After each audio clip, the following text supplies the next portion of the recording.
সরকার সাথে এবং শোকের সাথে দুঃখের সাথে স্মরণ করতে চাই আমাদের মাদক বিরোধী আন্দোলনের প্রথম শহীদ কাহিনীকে। আমরা সবসময় যারা সামাজিক সংগঠনে ভলেন্টিয়ারিজম করে সমাজের সুরক্ষা নিয়ে কাজ করে আমাদের অনেক বেশি প্রতিবন্ধকতার সম্মুখীন হতে হয়। আমরা চেষ্টা করি সমাজের অন্যায় অধিকার মাদক মুক্ত একটি সমাজ গড়ার জন্য, কিন্তু দুঃখজনক ব্যাপার হচ্ছে ওই যে আমাদের চেয়ারম্যান সাহেব একটা কথা বলেছিলেন যে খারাপ মানুষের সিন্ডিকেট বড়। আসলে সংখ্যায় তাদের সংখ্যা খুবই কম, কিন্তু ভালো মানুষের সিন্ডিকেট নাই। আমরা চাই একটি ভালো মানুষের সিন্ডিকেট হোক, আমরা চাই মাদক মুক্ত একটি সমাজ হোক।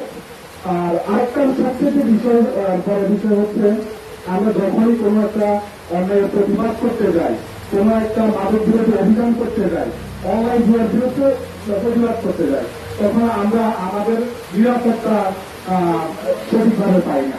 সে প্রশাসনের সহযোগিতাও এই জন্য আমরা আন্তরিকভাবে কামনা করছি।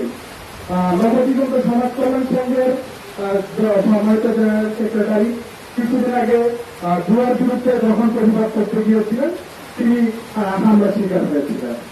এভাবে প্রতিনিয়ত যদি চলতে থাকে আমাদের সমাজ ধ্বংসের মুখে দাবিত হবে। আমরা চাই একটি সুস্থ সুন্দর সমাজ নির্মাণ করতে।